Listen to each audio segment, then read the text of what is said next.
Captain Daniel Hayes had seen many strange things in space, but nothing prepared him for this moment. As the UES Horizon drifted quietly into orbit around the alien world of ZERTH-Prime, the entire crew stood tense. For the first time in history, humans were about to meet the Zarth Dominion, an empire so old and powerful that most species only spoke their name in whispers. The Zarth were known as warriors, proud and cold. Their fleet stretched across half the galaxy, and their queen was said to rule with perfect logic and no emotion. That was why Daniel was so nervous. His mission was simple on paper: represent Earth, build trust, and avoid any mistake that could start a war. But deep down, he knew one wrong word could doom everything. "Captain, incoming message from the surface," said Commander Ruiz, his second-in-command. "They're ready to receive you." Daniel took a deep breath and nodded. "Let's make history." The shuttle ride down was silent. The alien planet below shimmered with silver forests and glowing blue rivers like veins of light flowing across dark soil. Towering structures shaped like spirals rose into the sky, the alien capital. When the shuttle landed on a crystal platform, Daniel stepped out with 2 officers behind him. Their translator units hummed quietly. Dozens of alien guards stood waiting. They were tall and thin, covered in dark chitin armor that reflected the sun like polished metal. Their faces were unreadable, eyes shining like small stars. Daniel tried to smile, even though his heart raced. "Captain Daniel Hayes of Earth, we come in peace." No response. The guards moved aside, forming a path. At the end stood a massive set of doors that opened slowly with a deep hum. Inside, light poured from 1,000 glowing orbs. The air smelled faintly sweet, like flowers mixed with metal, and there she was, the queen of the Zirth. She was unlike anything Daniel had imagined. Her form was tall, graceful, almost statuesque. Her armor looked like liquid glass, shifting colors as she moved. Her eyes, large, crystalline, and deep, reflected every flicker of light. When she spoke, her voice carried a strange rhythm, both calm and commanding. "Human," she said, "you have traveled far." Her translator turned the alien tones into clear English. Daniel bowed slightly. "Yes, Your Majesty. I come on behalf of the United Earth Fleet to offer peace and cooperation." The Queen tilted her head slightly, studying him. Her movements were slow, deliberate, like she was examining a new species for the first time. Then she leaned forward a little, and her next words made every human in the room freeze. "Tell me," she asked softly, "are you single, human?" Daniel blinked. Sorry, what?" Even the translator hesitated, blinking a few times before repeating her words in perfect clarity. "Are you single, human?" Commander Ruiz made a small, choking sound behind him. One of the alien guards looked at another in confusion. For a long moment, no one moved. Daniel's brain struggled to find logic. Surely it was a translation glitch. "Your Majesty," he began carefully, "did you perhaps mean alone? As in representing Earth by myself?" The Queen's eyes gleamed. "No, I mean unmarried. Without a chosen partner." Now everyone definitely heard that right. Daniel's face turned slightly red. Yes, technically I am not married." To his surprise, the Queen made a soft clicking sound, or almost like laughter. "Good," she said. "Then we may continue." The humans exchanged worried looks. This was going to be a long day. The meeting inside the throne hall. The Queen's advisors stood around a large, glowing table that displayed holographic maps of space. The Queen sat upon a raised seat made of silver vines that pulsed with soft light. Daniel began explaining Earth's goals: peace treaties, trade routes, and scientific exchange. He spoke clearly, keeping his tone formal, but the Queen's gaze never left him. Every time he mentioned something emotional, hope, trust, friendship, she would pause, tilting her head in interest, as if the words themselves were fascinating. At one point, Daniel mentioned how humans had united their world after centuries of conflict. The Queen interrupted. "Your species fought itself and still survived?" "Yes," Daniel said cautiously. "We learned that understanding each other was the only way forward." She leaned closer, eyes narrowing in thought. "Strange. The Zerth have no such word. Understanding is weakness to us, yet your kind uses it to grow stronger." Daniel smiled faintly. "We're still learning." Her wings, thin, transparent structures that shimmered faintly, twitched slightly. She seemed amused. You are different from what I expected, human. Good different or bad different? Daniel asked before he could stop himself. The translator hesitated again, but the Queen actually laughed, a soft, melodic sound that made the alien guards glance at each other in disbelief. No one had ever heard their Queen laugh before. Good, she said simply. You make my court uneasy, but I find you interesting, Daniel swallowed. Thank you, I think. The observation later, as the meeting paused for refreshments, though human food wasn't allowed, and Daniel politely declined the glowing blue drink offered. The Queen invited him to walk in her garden of thought. The garden was a vast dome filled with floating plants that glowed softly, each moving like slow jellyfish through the air. It was peaceful, almost magical. As they walked, the Queen spoke again. Human emotion, she said thoughtfully, is strong. I can sense it even now. You are afraid, yet you smile. You are unsure, yet you stand proud. Why? Daniel thought for a moment. Because courage isn't the absence of fear. It's moving forward despite it. The Queen stopped walking. Beautiful, she murmured. Our kind has no courage, only duty. Daniel looked up at her towering form. Maybe that's why the universe brought us together. We can learn from each other. She looked down at him, her eyes reflecting the garden lights. Perhaps, she said softly. Perhaps I was right to ask if you were single. Daniel almost tripped. Excuse me? She smiled again, or at least the alien version of a smile. You represent your people well, Captain Hayes. If you had a mate, perhaps they would be proud. Daniel laughed nervously. I hope so. The Queen paused, as if storing that response for later study. The message home back on the horizon that evening, Daniel sat in the communication room, sending his daily report to Earth Command. His message was short and careful. First contact successful. The Queen appears curious about human culture. Negotiations are peaceful. No signs of hostility, though conversation has taken an unexpected personal turn. Commander Ruiz chuckled beside him. Personal turn? That's one way to put it, sir. She practically asked you on a date in front of her entire council. Daniel sighed. Let's just say she's interested in understanding humanity. Sure, sir, understanding. Got it. Ruiz grinned. Daniel couldn't help but smile, too. He replayed the Queen's words in his mind. Her tone, her fascination, the way her world seemed both cold and full of hidden wonder. Something about her curiosity wasn't mocking. It was real, genuine.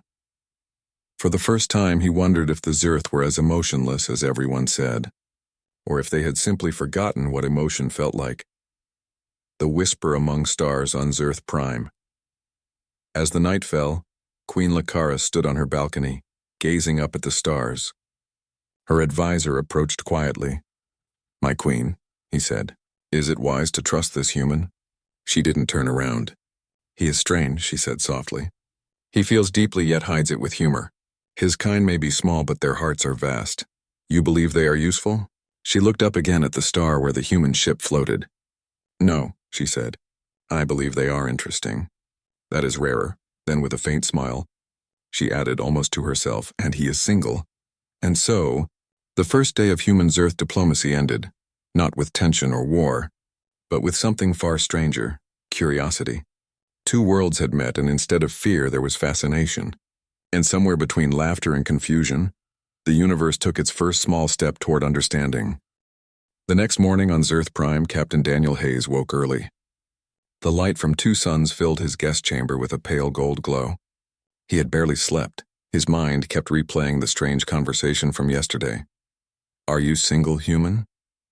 He still couldn't believe an alien queen had asked him that. Every time he thought about it, he felt both embarrassed and amused.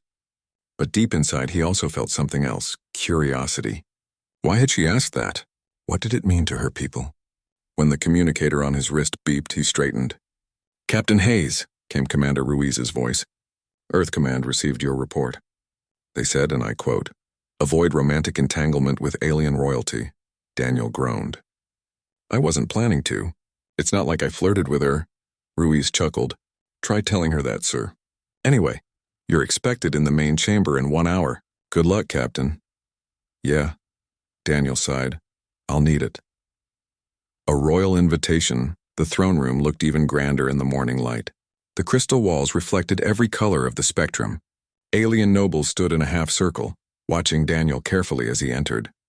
Queen Lyra sat on her throne, wings folded neatly, eyes calm and unreadable. When she saw him, her posture softened slightly. "Captain Hayes," she said, her voice like distant thunder softened by warmth. "I am pleased you returned." Daniel bowed politely. "I'm honored to be here again, Your Majesty." She gestured for him to stand closer. "Yesterday we spoke of peace. Today I wish to learn about your kind, your beliefs, your heart, your emotions." Daniel hesitated. "Our heart?" "Yes," she said. "Your people speak of it often, though it is not a vital organ of reason. I wish to understand why."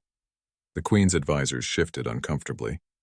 Zerth were not known for personal discussions. To them, everything was logic, hierarchy, and survival. But their queen was breaking tradition, and everyone in the hall knew it.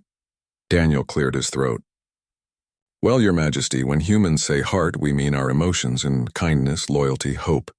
Things that don't always make sense, but still guide us." Lyra tilted her head. "Illogical feelings that lead to strength?" "Exactly." The Queen stood slowly and walked closer, her tall figure casting a long shadow across the shining floor. "You said something yesterday, that courage is not the absence of fear. I thought about this all night. In Zyrth culture, we remove fear. We erase emotion in our soldiers. Yet we are not happy." Daniel looked up at her. "Maybe that's the problem.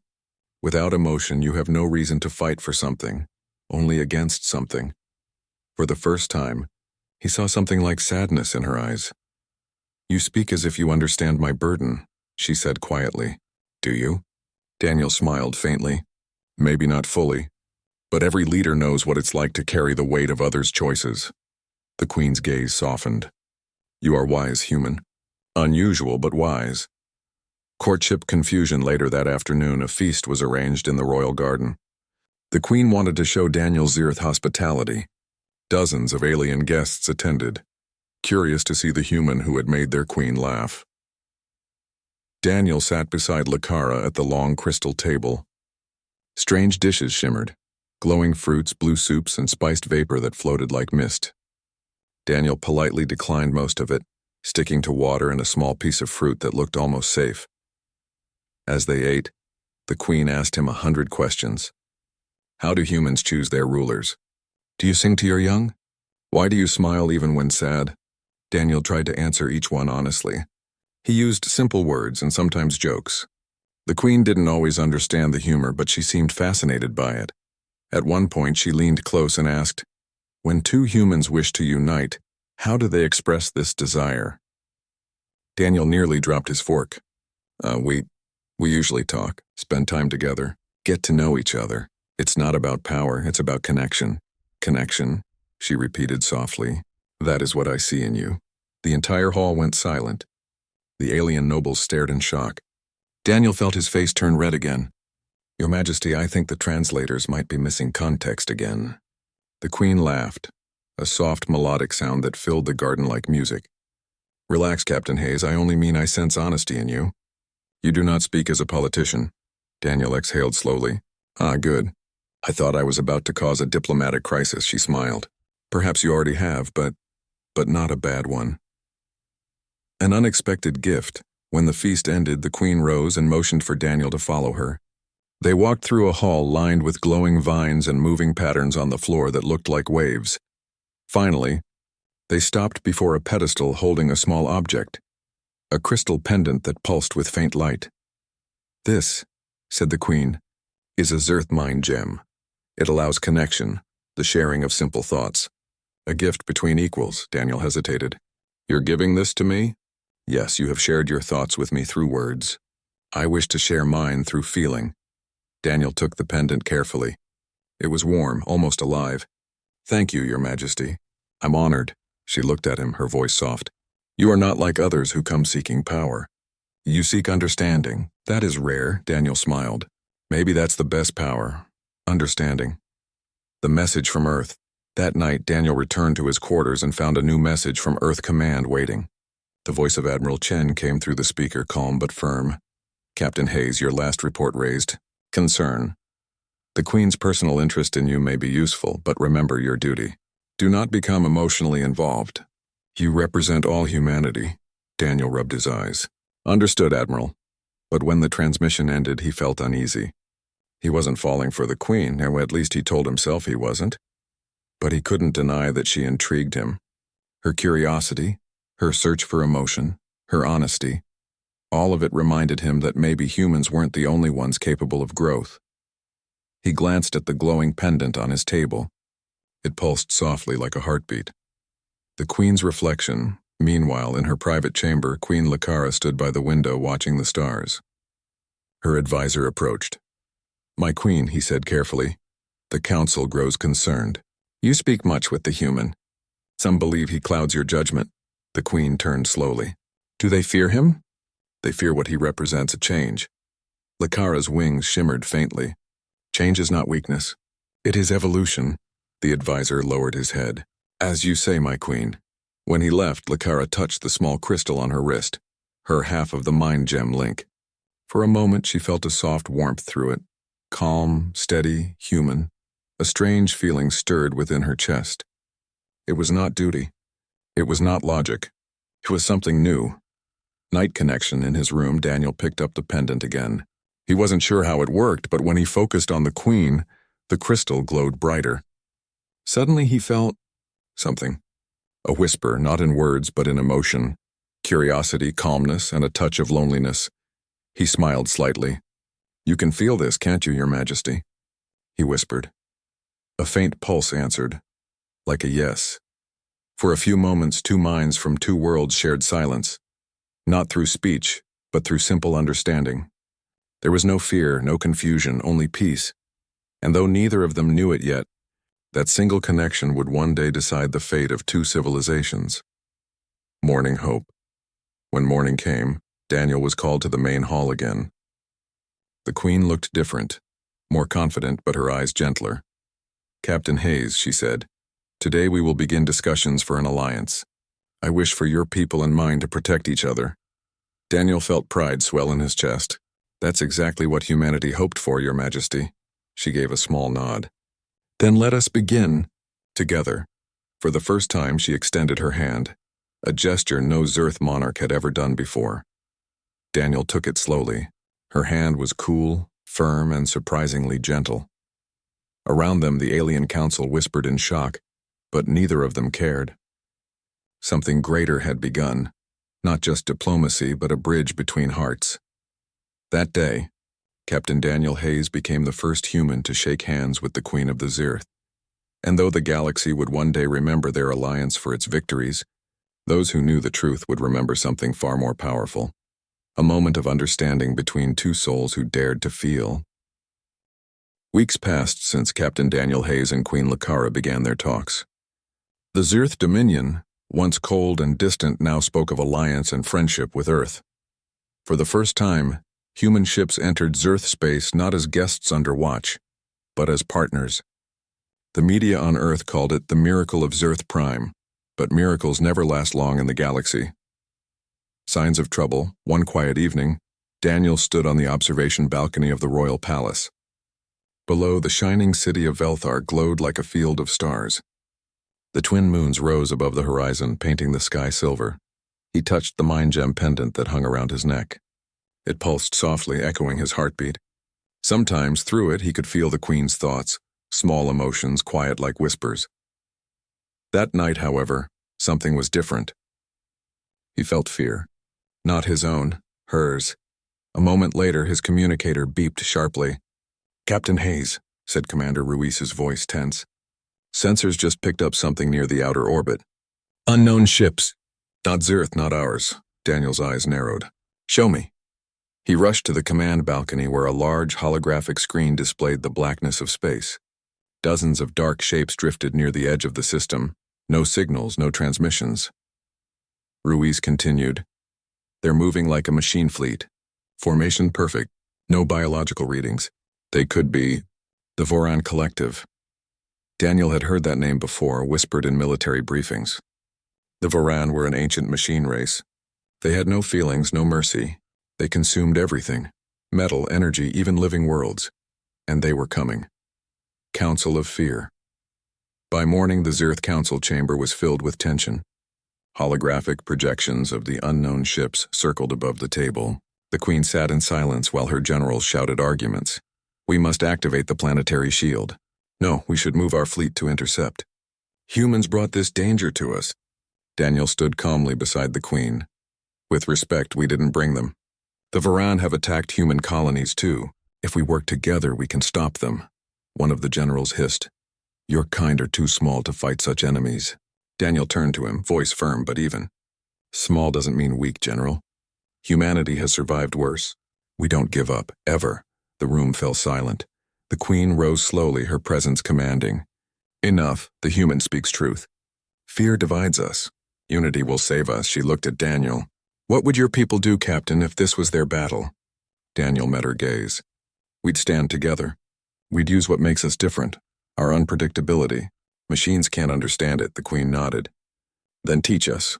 We will fight together. Preparing for war, the next days were full of activity.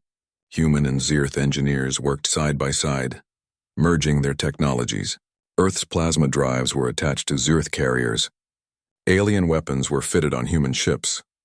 For many, it was the first time they had seen each other not as rivals, but as allies. Daniel moved through the busy hangars, amazed by how quickly both sides adapted. See, Commander? He said to Ruiz. They're learning faster than we ever hoped. Ruiz smiled slightly. Maybe your royal friend has something to do with that, sir. Daniel chuckled. Maybe she does. Later that night, the Queen visited the human shipyard. Her tall form drew stares, but she didn't seem to notice. She walked straight to Daniel, her eyes calm. Your people work with passion, she said. They argue, they laugh, they sing. The Zirth do none of these things. Yet your noise brings progress. Daniel smiled. It's how we survive. We argue until we find the truth. The Queen looked thoughtful. Strange creatures, humans, but admirable. She turned her gaze toward the stars. When I was young, my mother told me fear keeps us alive. But I think she was wrong. It is hope that does, Daniel nodded, and hope spreads faster when shared. They stood together silent, watching the first joint fleet rise into orbit. Ships of two species united under one purpose. The enemy arrives. 3 days later, the Voron arrived.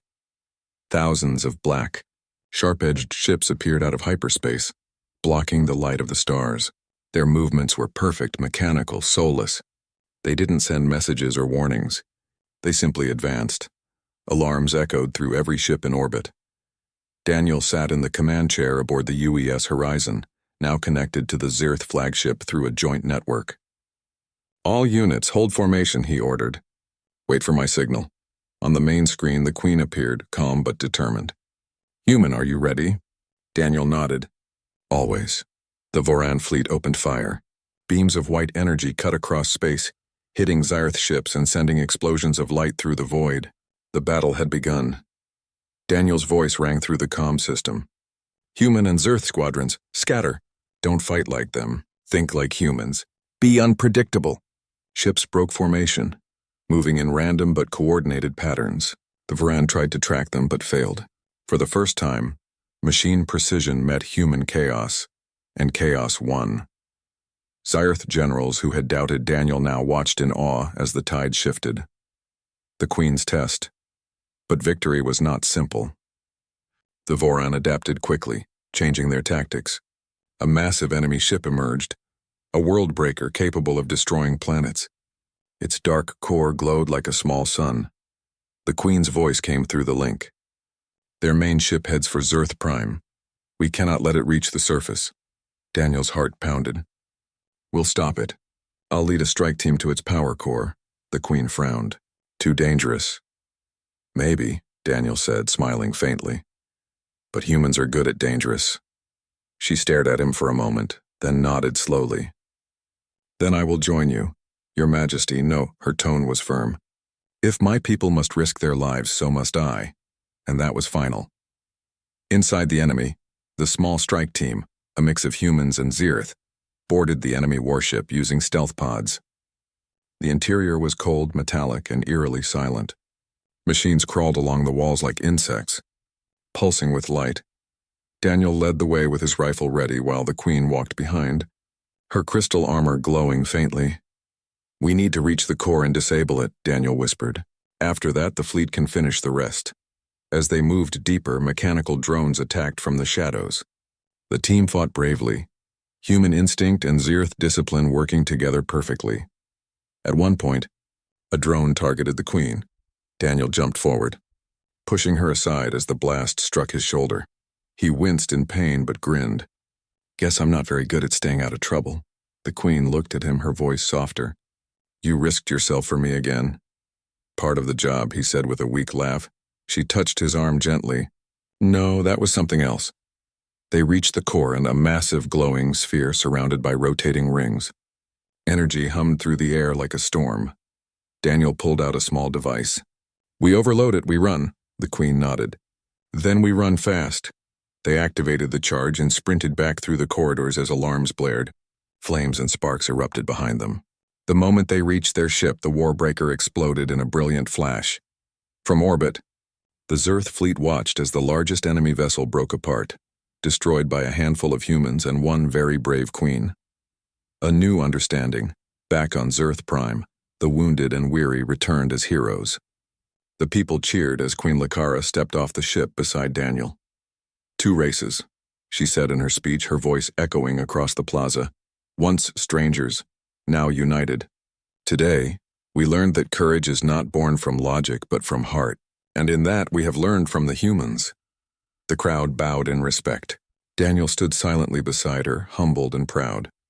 Later, as night fell, the Queen found him on the balcony once more. "You saved my life again, Daniel Hayes." He smiled. "And you saved everyone else's." She looked at him with that same curious gaze from their first meeting. "Your people's courage has changed my world." "Perhaps it has changed me." Daniel met her eyes. "Maybe we both changed." The Queen touched her mind gem. It glowed brightly. "I can feel your thoughts, human." "You are proud but also tired," he chuckled. "I'll sleep when the galaxy stops trying to kill us." Lyra's voice softened. "Then I will make sure it rests. So you can too." They stood together under the alien stars. 2 leaders, 2 hearts, and 1 hope. And though war still loomed beyond the horizon, for that night peace felt real. The stars burned bright outside the wide glass panels of the Zirth flagship, the shining crown. Inside, the air was tense. 100 holograms of Zirth generals and human admirals surrounded the central command table, their faces filled with both fear and determination. The war against the Varan Collective had begun, and both species stood at the edge of survival. Captain Daniel Hayes stood beside Queen Lyra, his uniform torn and his face marked with exhaustion. Weeks of planning, diplomacy, and battle had worn him down, but his spirit stayed strong. He had seen the impossible already, humans and insectoid aliens working side by side. Now, they were about to face something far worse than any cultural misunderstanding, a machine empire that felt no mercy, no fear, and no reason. Queen Lyra looked at the battle map, her shining exoskeleton glowing softly in the room's blue light. Her voice was calm but firm. "The Varan fleet will reach the inner colonies in 4 hours. If they take the capital, our kind will be erased. We must hold the line, whatever the cost." Daniel nodded. "We'll hold it, together." Some Zirth generals hissed quietly in disapproval. One of them, General Vorsk, stepped forward. "Your Majesty, this human speaks with courage, but courage is not strategy. Our fleets are already stretched thin. We should retreat to the core and activate the ancient weapon." The room grew silent. Everyone knew what the ancient weapon meant. A doomsday device built long ago by the first Zirth emperors. It could destroy anything within a massive radius, including their own worlds. Daniel's face hardened. "If you use that weapon, you'll wipe out everything you're trying to protect." Vorsk turned his cold eyes toward him. "And if we don't, human, the machines will do it for us." Lyra raised her hand. "Enough." Her voice cut through the room like thunder. "No weapon of fear will save us. We will win by unity, not by destruction." Daniel felt a spark of pride in her words. This was the same queen who once asked him a question that shocked the galaxy. "Are you single, human?" And now she stood as a leader who believed in something beyond her own species. As the meeting ended, Daniel stayed behind with Lyra. The queen turned to the window, looking at the swirling stars. "Do you think we can really win?" she asked softly. Daniel looked at her, then at the endless void beyond. "I don't know. But I know one thing, when if we fight alone, we lose. If we fight together, we have a chance. Lyra tilted her head, her luminous eyes studying him. You humans speak with hope even when logic says there is none. It's strange, but beautiful. Daniel smiled. Hope's what keeps us human. Hours later, the first battle began. The Varan fleet appeared like a storm of black steel, endless waves of machines moving in perfect silence. Their ships didn't glow or roar. They just advanced like shadows, absorbing every beam of light. Enemy within firing range, shouted a Zerth commander. Target lead vessels, Daniel ordered. Don't waste shots, aim for their command nodes. Blue and gold beams lit the dark sky. Human and Zerth ships moved together, covering each other, fighting as one. Every explosion painted the void in bright bursts of fire, but the enemy didn't stop. For every Varan ship destroyed, 2 more took its place. On the bridge, alarms screamed. The Queen's guards ran to protect her, but Lyra refused to leave. I will not hide while my people fight, she said, gripping the railing. A sudden blast shook the flagship. Metal groaned. Sparks flew from the consoles. Daniel grabbed Lyra and pulled her behind a damaged pillar as debris rained down. Are you hurt? He asked. I am intact, she replied, her voice steady. But my guards, they'll be fine, Daniel said, though he wasn't sure. We need to focus on getting you to safety. I will not retreat, she said again, stubborn as ever. If I fall, my people will lose faith. Daniel knew she was right, but he couldn't let her die. He turned to the communication panel. Send the Valiant Dawn to flank the left side. And someone get those shields back online. As he gave orders, another explosion shook the room. A Voran drone smashed through the hull, a metallic creature with glowing red eyes. It aimed straight for the Queen. Without thinking, Daniel lunged forward and fired his pulse pistol. The drone twisted and fired back. A beam of searing light hit Daniel's shoulder, knocking him to the ground. He groaned in pain but managed to fire again, this time hitting the drone's core. It exploded in a burst of sparks. Lyra ran to him and caught him as he fell. Daniel, she said, her tone sharp with worry. You are wounded. Daniel grinned weakly. Just a scratch. Guess I'm not single anymore, huh? Lyra blinked in confusion, then slowly understood the joke. Her mandibles curved upward in what could almost be called a smile. You risked your life for me. That's what friends do, he said, forcing a breath. And allies. She looked at him silently for a moment, then called her healers. Daniel was quickly treated with alien medical gel that shimmered like silver water. The wound closed, leaving a faint mark. A reminder of what he had done. The battle raged for hours. Both fleets suffered heavy losses, but neither side gave up. Humanity's unpredictable maneuvers confused the Varans, while the Zerth's powerful armor held the line. Together they managed to push the enemy back, but just barely. As the last wave of Varans retreated, the command room filled with tired cheers. Yet Daniel saw the worry in the Queen's eyes. They'll come again, she said. In greater numbers. Then we'll be ready, Daniel replied. We'll rebuild faster, fight smarter. Lyra turned to him, her voice quieter now. There is one more choice, Daniel. If we cannot stop them next time, I may have to use the ancient weapon. Daniel looked at her in shock. You can't, you'll destroy everything you've built. I know, she whispered. But if it means saving what little remains, he stepped closer, looking straight into her eyes. That's not saving. That's surrender with fire. The Queen fell silent. The only sound was the faint hum of the engines and the soft flicker of lights around them. You taught me about hope, she finally said. Perhaps I need to remember that lesson. Daniel smiled faintly. You just did. The next day, both fleets gathered again, humans and Zerth preparing for what might be their final stand. Engineers worked side by side, repairing hulls, sharing supplies, and even trading stories. It was a strange sight. Beings from 2 different worlds finding friendship in the middle of war. Queen Lyra walked among them, no longer distant or cold. She spoke with the soldiers, thanked them, even tried using a few human phrases. Her people watched her with awe. Their queen was changing, and through her, the Zerth were changing too. When she passed Daniel, she paused. You once told me humans smile when they believe things will be all right, she said. Do you still believe that? Daniel nodded. Yeah, because now I know we're not alone anymore. For a moment, she said nothing. Then her mandibles curved upward again, her version of a smile. Then I will believe as well.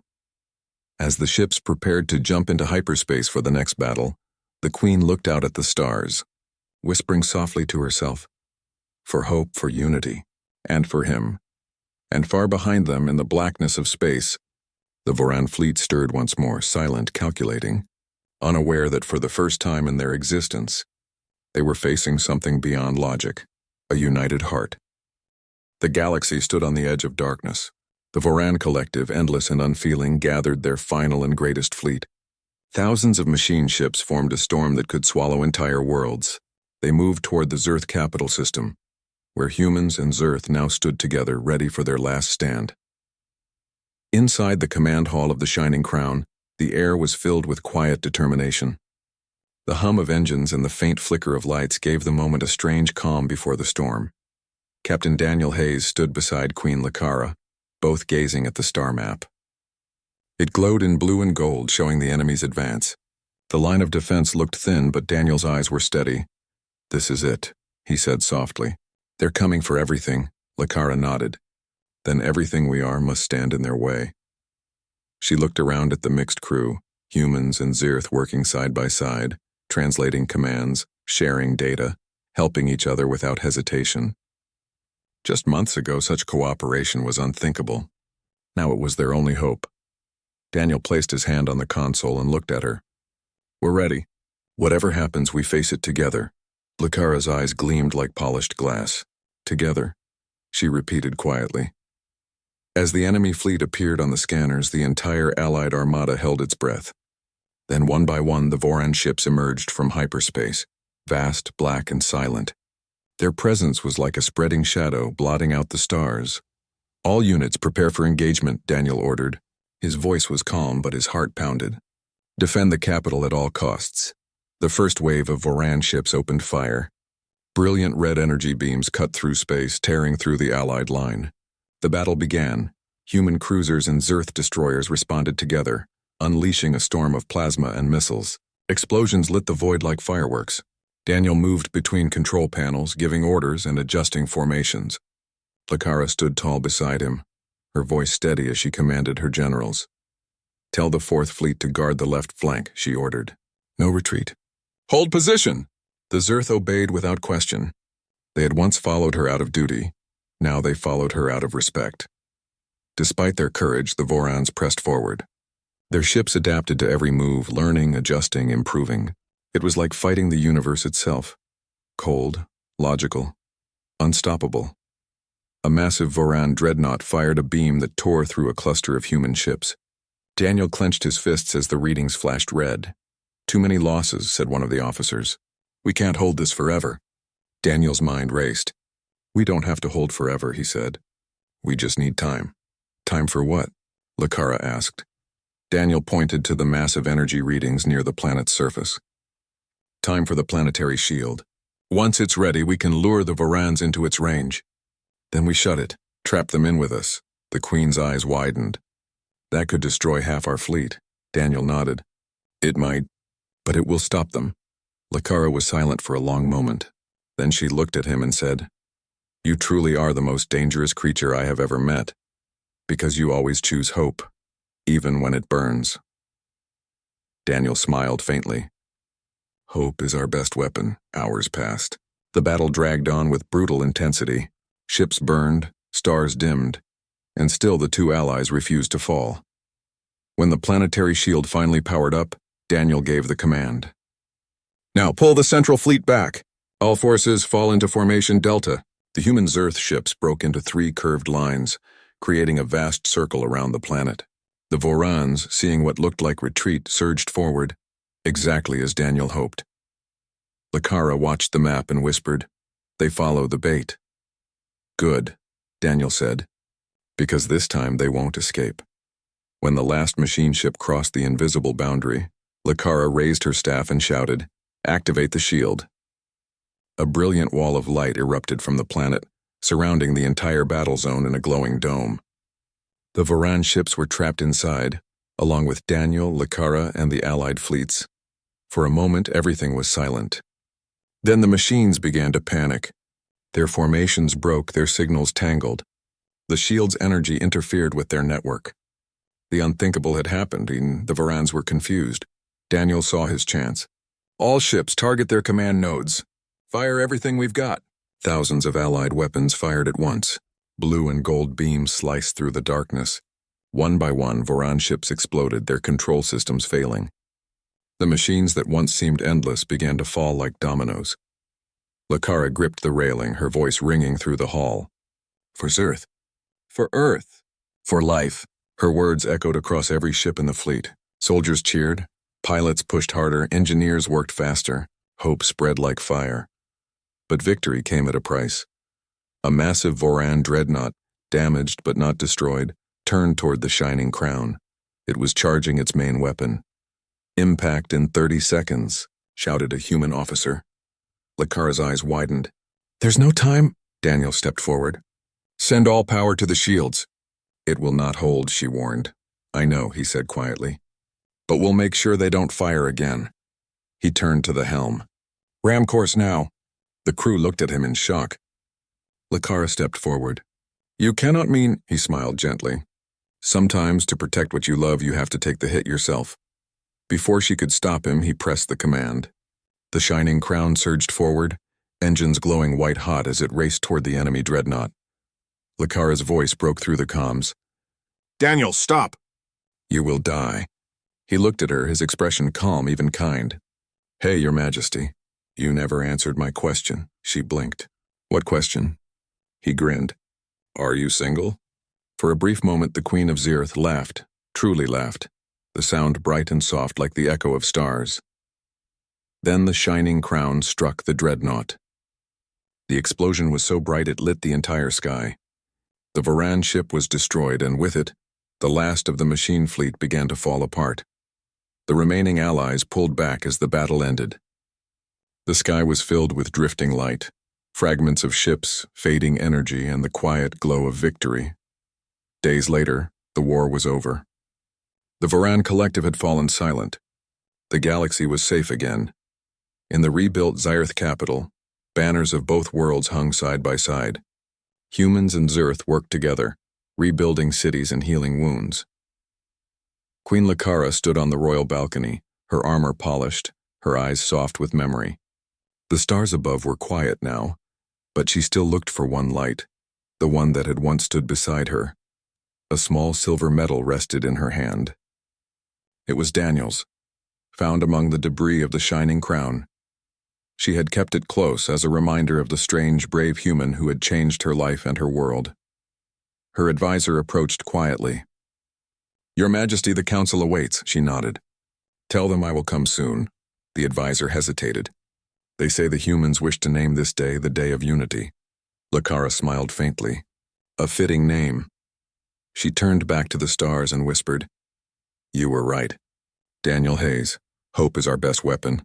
And as she looked deeper into the night, one faint star blinked brighter for a moment and as if answering her. Years passed, and the story of the human captain and the alien queen became legend.